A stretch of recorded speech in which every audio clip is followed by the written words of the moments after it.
Olá pessoal, aqui quem fala é Gabriel Wendel e esse é mais um vídeo aqui no canal.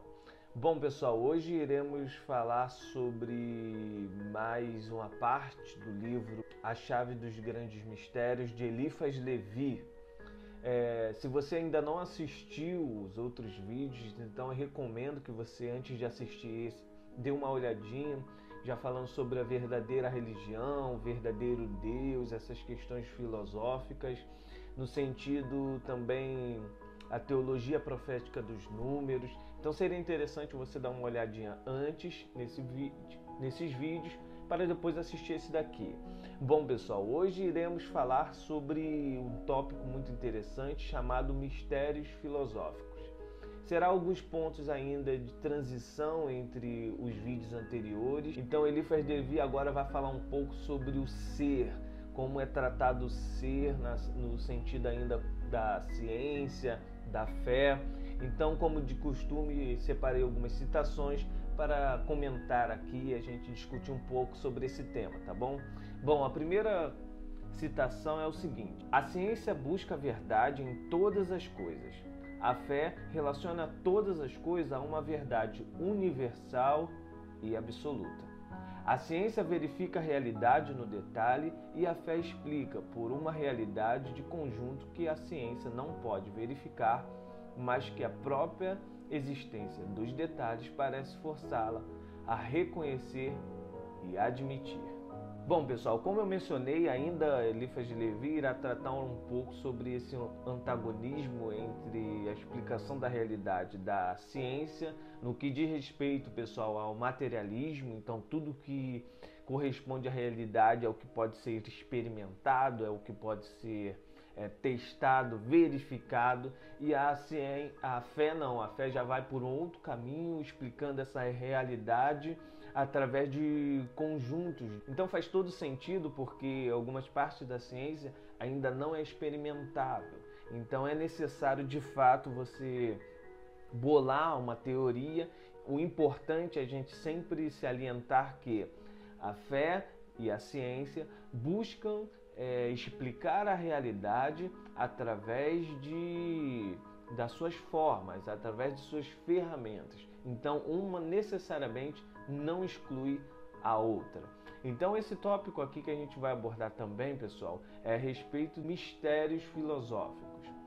E esses mistérios filosóficos, é claro que vai colocar em pauta um tema muito discutido e um tema complicado de se debater. Não é à toa que significa filosófico, que seria a ideia do ser.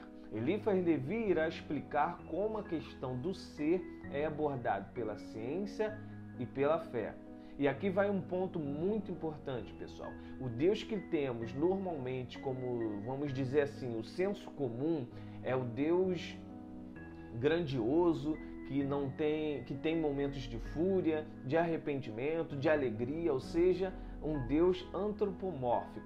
E nas escolas de mistério ou no misticismo, não encontramos uma figura com tal representação, pessoal. E esse é um ponto importante, pois vem aquela questão sobre qual Deus as ordens adoram. Então sempre tem essa questão, essa ordem, esse grupo essa escola de mistério, o que vocês fazem, que Deus que vocês adoram. Então sempre essa necessidade do senso comum de adorar um Deus. E normalmente quando não é o Deus que essa pessoa adora, então está excluído, é um Deus errado. Ou normalmente, comumente, como a gente pode encontrar, se não é o meu Deus, então é o diabo, independente de qual for esse outro Deus. Então, e essa é uma questão tão complexa que o Deus que as ordens de mistérios ou os deuses das escolas de iniciações não tem um nome, não tem essa figura, é algo imensurável, é algo que não se pode tentar sequer definir. A concepção de Deus para essas escolas de mistério, pessoal, é algo de tamanha grandiosidade, vamos dizer assim, que exige um certo amadurecimento espiritual e muito bem estruturado do adepto. Então, por isso que você vai ver, por exemplo, na maçonaria, o grande arquiteto do universo. Então não tem essa figura, não tem um nome. Em outras ordens você vai ter o Deus do seu coração ou da sua compreensão, ou seja, para a ordem ou para as escolas de mistério não interessa o Deus que você tem como concepção, um Deus como você tem na sua estrutura de vida, o templo que você visita para se religar com esse todo. O que a ordem vai precisar, que normalmente todas as ordens, como padrão, que você acredite em algo superior, que você acredite nesse todo. Uma noção sobre essa questão, pessoal, das pessoas indagarem tanto sobre qual Deus as ordens veneram ou adoram em si. Temos um excelente exemplo, por exemplo, nesse livro, A Chave da Teosofia. Eu vou citar aqui, pessoal, a página 75, sobre Deus e oração. Esse livro é em forma de diálogo, são perguntas, e Helena ela responde essas perguntas. Então, com certeza será um livro que eu também irei tratar aqui no canal. Vamos lá. Pergunta: acredita em Deus? Depende de que se entende por esse termo. Helena responde: referimos-nos ao Deus dos cristãos, Pai de Jesus e Criador, o Deus bíblico de Moisés. Então ele foi bem específico em que ele entende como Deus. A resposta dela é o seguinte: em semelhança a Deus, não acreditamos. Repelimos a ideia de um Deus pessoal ou extracósmico e antropomórfico, que apenas é a sombra gigantesca do homem e nem mesmo o que há de melhor nele. Dizemos e provamos que Deus da teologia é um conjunto de contradições, uma impossibilidade lógica, portanto, nada temos a ver com ele. Novamente a gente vê aqui ela mencionando sobre conjuntos de contradições e impossibilidade lógica, o que tem totalmente a ver e é sobre os mistérios filosóficos. Então essa questão que precisa se refletir muito é o que, por exemplo, na teosofia entende como esse Deus, qual o posicionamento deles referente a esse Deus da pergunta. Então, pergunta ele retrucando: mostre-me razões. São várias, podemos nos ocupar de todas, mas aqui estão algumas. Esse Deus é chamado por seus seguidores de infinito e absoluto. Não é certo? Creio que sim. Sendo assim, se ele é infinito, quer dizer ilimitado, e especialmente se é absoluto, como pode possuir uma forma e ser criador de alguma coisa? A forma implica em limitação e um princípio, bem como um fim. E para criar, um ser necessita pensar e projetar. Logo adiante, pessoal, na página 76, ela responde enfaticamente o que seria o que a teosofia crê. Cremos no princípio divino universal, a raiz de tudo, de onde tudo procede e onde tudo será obtido ao fim do grande ciclo do ser. Então realmente é uma questão muito complexa de se abordar. Então é necessário realmente muita reflexão, muito estudo, sobretudo que eu mencionei sobre um amadurecimento espiritual, esse distanciamento desses dogmas. Então o adepto nesse primeiro contato, por isso que é tão importante quando um buscador vai tentar ingressar em qualquer tipo de ordem, esclarecer esses pontos, porque normalmente a pessoa já vem com uma religião. Então, quando entra com uma religião, fica com esse conflito de dogmas com o ocultismo, com o misticismo ou com a escola de mistérios, seja qual for o segmento. Então, sempre essa comparação. Pô, mas minha religião diz isso e o ocultismo diz aquilo. Minha religião diz isso e a ordem diz aquilo. E aí? Qual seria o caminho correto? Então, claro que aqui não tem receita de bolo. Cada um tem que refletir o que é válido para a sua experiência, o que é válido para a sua vida. Mas para facilitar uma compreensão sobre esse assunto, seria interessante você ler o livro já citado diversas vezes aqui no canal, pessoal, O Kybalion. Nele é esclarecida a respeito do todo.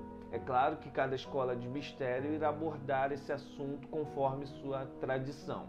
De forma genérica e simplificada, estou dizendo que para a religião, o Deus infinito e absoluto tem características convenientes e antropomórficas. E para o esoterismo, o ocultismo, o Deus seria algo mais inefável ou imensurável. E esse é o livro que eu mencionei, já citei também diversas vezes. Eu acho que esse daqui é um dos pilares para qualquer pessoa que quer buscar sobre os mistérios. Esse daqui é uma introdução fantástica. Vamos para a próxima citação referente ao livro A Chave dos Grandes Mistérios. É um diálogo também, tá bom? Existe algo acima da verdade? Acima da verdade conhecida, existe a verdade desconhecida. E como se pode racionalmente supor essa verdade? Pela analogia e pela proporção.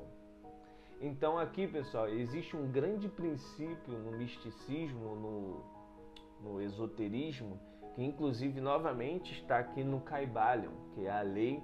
Então aqui ele explica esse diálogo, é longo, tá bom? Peguei essa parte só como referência pra gente. Ele pergunta, existe uma verdade? Existe algo acima da verdade? Então, acima da verdade que é conhecida, existe a verdade desconhecida. Aí, uma pergunta lógica, tá? Mas se é uma verdade desconhecida, como se pode racionalmente supor?